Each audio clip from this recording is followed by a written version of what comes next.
And it's lights out and away we go. And once again we get an absolutely awful start up the inside of Tracy. He just left the door far too open there. We're going to go up the inside of Derek Warwick here in the Renault. And that's another easy move, so it's 3 corners. But we've actually made contact with Mansell ahead. Make a move around his outside and into the inside of this hairpin here. You're going to see another camera view. But we're just 1 place outside the points on the last lap. We've got a good run on them coming to this last corner. But we've managed to hold it around the outside in our second race to finish 5th for our first point.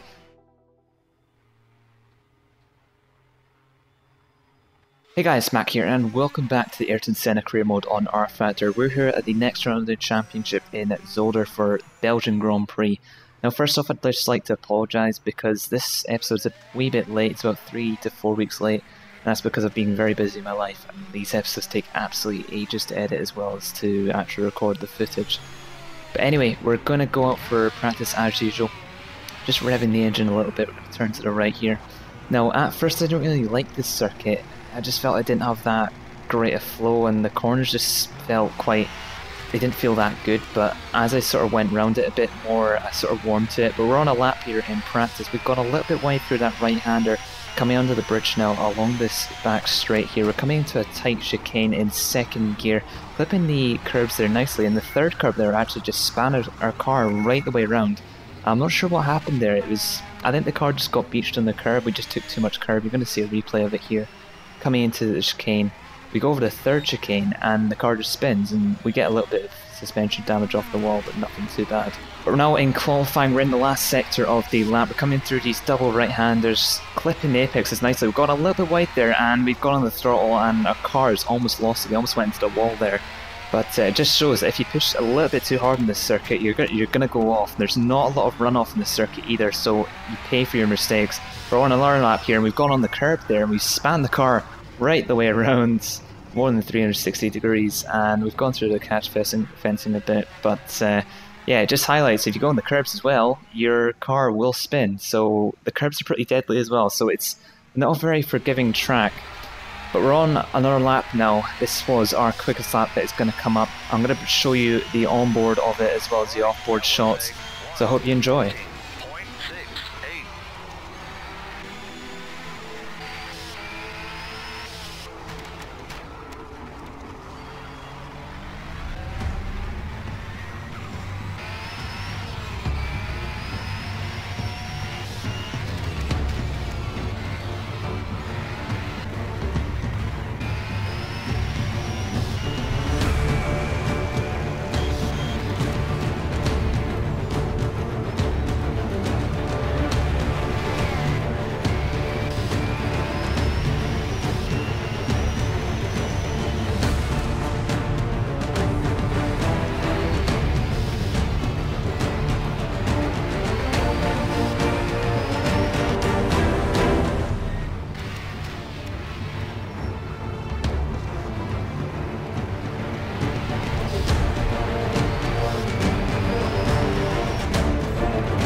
So after finishing off that qualifying session, we actually managed to qualify in 7th position, which is actually our best start of the year.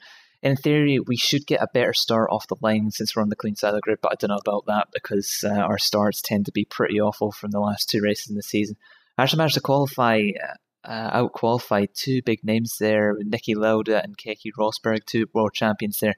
Actually pretty good result there. But we're now going to head over to the race for the 1984 Belgian Grand Prix. So we're on the grid now for race day. We're just waiting for the lights to come on any second now. Lights are starting to go on. 4 lights, 5 lights are revving our engine. And it's lights out and away we go. We get a little bit of wheel spin off the line and we've got an awful start again. And I don't know how that's happened. We've already been passed by cars there. So we've skimmed very closely to the pit wall. We've got enough speed to go around the outside of the feet there in the Williams. And we're going to sit in behind Mark Surer, who is in, I believe, the Golden Arrows car. We've lost a lot of time already off the start. We're in 9th position, so we've lost 2 positions off the start. We've already started to open a little bit of a gap to the car behind, and there's also a little bit of a gap to Surer. as we head onto this little straight here, heading under the bridge. I don't think we'll be able to overtake him coming into the corner, but we actually missed our braking zone a little bit there. We've gone a little bit deep, and that's caused us to lose a lot of time already, and it's also caused the car to close up right behind us. But as we head onto lap 2, we're actually going to take a look at this replay of the start here. You can see we're on the left hand side of the grid, and we laid down a lot of rubber actually heading off the start, but we just don't get away compared to the AI. And I'm not sure if the AI have some sort of built-in traction control, but they just seem to get much better starts. I don't know how to minimise that wheel spin that we keep on getting after every start. And you can see we went around the outside of the Williams there. There's a pretty good move. But heading into the chicane, you can just see that we missed our braking zone a little bit heading over the slight bridge here, and we lost a lot of time. But we're now on lap 2, heading behind at Mark Surer. We've not lost any time to him, but we've not really gained any time either as we head into these double right-handers. He's got a little bit wide. We're going to actually head up the inside here. It's an opportunistic move to take that position as we're going to head down to the hairpin here. We're behind Nigel Mansell, we're quite far back. We're actually going to try and move down the inside though, and I actually didn't plan that, but we have managed to make it work, and I don't know how the hell that move worked. It was an incredible braking move, but I'm really surprised as we go 2 wheels over the last corner. But you're going to see a replay here, and it was such a late move that I drifted through that corner, forced Mansell out wide, which I guess is racing. But I was just so surprised by how late I actually braked there. I almost went to the back of him. I didn't even actually manage, or I didn't even try to really overtake him, or I didn't mean to overtake him. As we head on to lap 3 now, I'm going to look to the inside as I think there's a car there, but Thierry Boutsen up ahead in the other Arrows car is going very slowly. I almost went to the back of him. So we tried to make a move around the outside of the Brabham of Fabi, but it's not really working as we go around the outside of Winkelhock. And I don't know how we got the grip to do that, but I think we've gone around 2 cars in just one corner just because they were getting held up off each other. But I'm really not sure how all those overtakes work. We managed to get incredibly lucky as we head round onto lap 4, I believe, as we get overtaken by the Brabham. You can just see the straight line advantage that he has over us, and yeah, our Tolman engine isn't working that great as we have a bit of a wiggle heading through that corner. We had a look down this inside there, couldn't really make it work though as we lose a bit of time. We're getting a bit of oversteer on this lap actually. I'm not sure if we're overheating the tyres. You can see in the bottom right, that's the tyre temperature chart. As Fabi goes a little bit wide, but we're not going to get the straight line speed. You can just see we're losing out so much time just on this straight alone. Later on that lap, as we head out of the hairpin behind Fabi, there's a car on the left there, and that's Nelson Piquet, the championship leader. He is retired from the race once again after retiring in South Africa as well. And that's going to have pretty bad repercussions for him in terms of the championship standings. We're going to lunge down the inside of Fabi though, the other Brabham, stick to the inside to keep the move, and that is move completed, and we're now up to 3rd place. But later on that lap, we're going to head down into the hairpin. It's the heaviest braking zone on the entire circuit. We're going to brake just about at 75 metres, but we've actually managed to lock the brakes. We're going full lock to the left just to keep the car in line, and we just about managed to survive to fight another day, but we almost put it in the wall there, and it just shows how easy it is to lock the rear brakes, especially at a heavy braking zone just like that. But a few laps later, on lap 7, we're filling in behind 2 cars here, Patrick Tambay and Rennie Arnoux in the Williams and the Ferrari down the straight. You can just see how much time we're actually losing down here because of their better engine. But we've managed to brake a bit later than them heading into the chicane over the curbs nicely, and we've actually got a bit of oversteer heading over that hump in the bridge there. And we've gone on the inside curb and we've got another side, so I'm not sure if the tyres are overheating or something. And a few laps later, I was still sitting behind these 2 drivers. I've not lost too much time to them, but I've not really gained any time on them either, and I can't really make a move because my straight line speed isn't that great, and my traction and my cornering grip isn't that great either, but I'm not losing really any time to them. It's just I can't get past them at the moment. So I was just really thinking, should I be making a move for a pit stop? It's about halfway through the race, my tyres are starting to go off. You can see in the bottom right, they're overheating a little bit sitting behind these 2 drivers. So I was thinking, should I really be undercutting these 2 drivers? And I guess a few corners later, that question was really answered, because we're coming down into the hairpin now. We're sitting behind them still, braking just about the normal point, and the car's gone again, just similar to the way it did, but I've actually managed to spin it around the entire time, flicking back around. And I think at this point in time, the tyres are absolutely gone. I've requested a pit stop. I don't actually think I pitted that lap. You can see we lost the rears, and the rear brakes just locked up and caused my car to spin. So Yeah, the car was just really becoming quite undrivable at the moment. The tyres were going off. We're going to head, I think, at the next lap. We didn't actually pit that lap for some reason, but we're going to head into the pits for one pit stop during the race. We're going to fast forward it here because it's quite a long pit stop. It's because of the fuel consumption. It's about a 34-second pit stop for every race, so it's kind of annoying to just sit through the entire thing. That's why I fast forwarded it. So now that we're on the hardest set of tyres, we don't have to worry too much about overheating as we did with the last set of tyres. These tyres take a little bit of time to warm up, so we're going to have to push on this lap to warm the tyres up to a good amount of heat. But now in the same lap, I'm coming down to the chicane, coming down to second gear, missing the first apex, and we actually cut the chicane there. And I think I just missed the braking zone just by maybe a few meters. And you can see there's actually a car on the inside there. I didn't actually see them in the left-hand mirror because basically it was in my blind spot.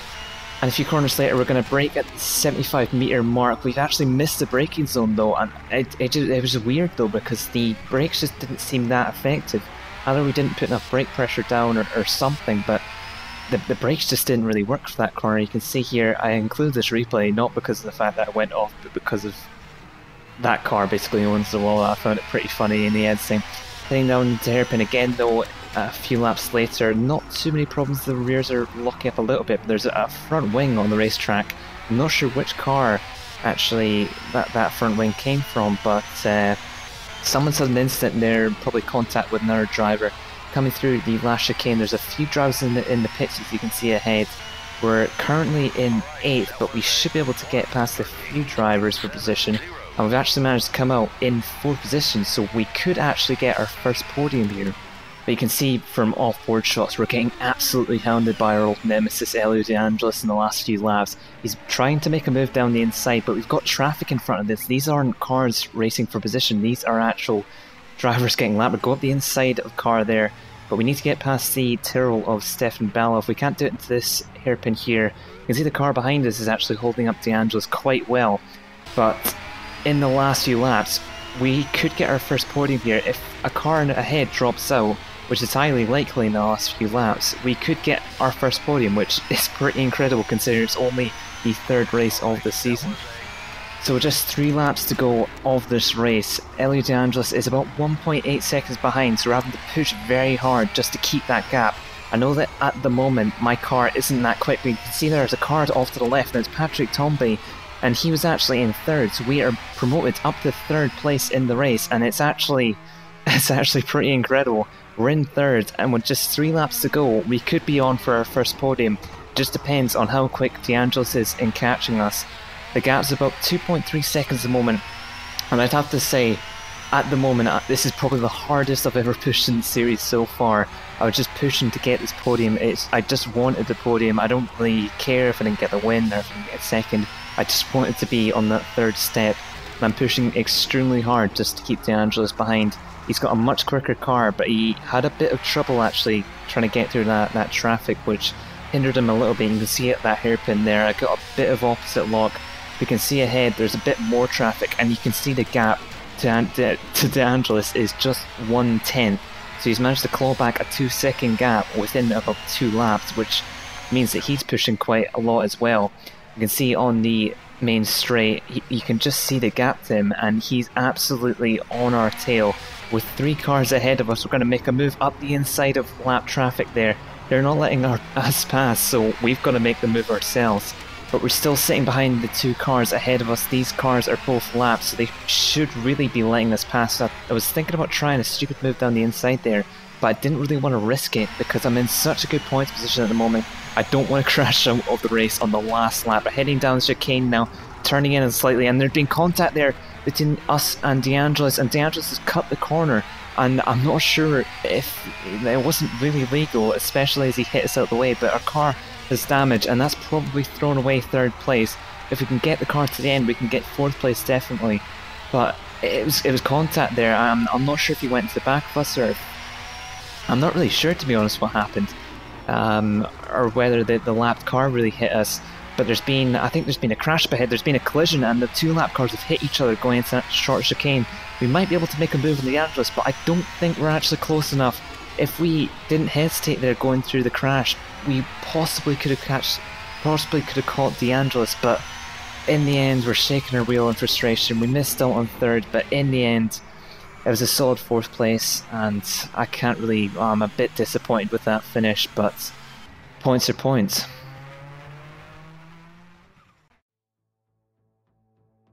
So after finishing off that disappointing race, we're going to look at the championship standings now. Sitting in first in the championship, we have the very consistent Rene Arnoux from Ferrari with 1 win and another podium as well as 5th. He's actually finished in every race this season in the points as well, so he's doing an absolutely incredible job at the top there. In second in the championship, we had Niki Lauda with Nelson Piquet in 3rd after 2 retirements, and we're sitting down in 8th with just 5 points. In the Constructors then, we have McLaren at the top, no surprise then considering their dominance of the season in real life. In second we have a Ferrari, and we're sitting down in 7th with just 5 points. Our teammate hasn't scored any points in the season so far. So all in all, I thought that race was actually pretty epic. Despite our pretty bad, I wouldn't actually call 4th place a bad finish. It's in the points, and considering you only get points for the top 6 positions, I thought finishing the points in a Tolman, like, at the end of the day, that is a pretty good finishing position, especially if you get punted off the last lap by De Angelis. But De Angelis is definitely proven to be one of the villains of the season. He seems to be in a battle with us almost every race. He's had problems with us. He's crashed into us twice now out of 3 races. He crashed into us in Brazil as well, actually flipped us out, and that caused our car to, or us to retire from the race in the end. So yeah, De Angelis is proven to be a bit of an asshole so far. But yeah, if you, I hope you enjoyed this episode of the Senna career. If you want to, you can like, comment and subscribe. And next time we'll be going to an absolute classic of the season. It's another European race. And yeah, so I hope you enjoyed watching this. If we could possibly reach maybe 25 likes, that would be absolutely excellent. So thanks for watching, and I'll see you next time.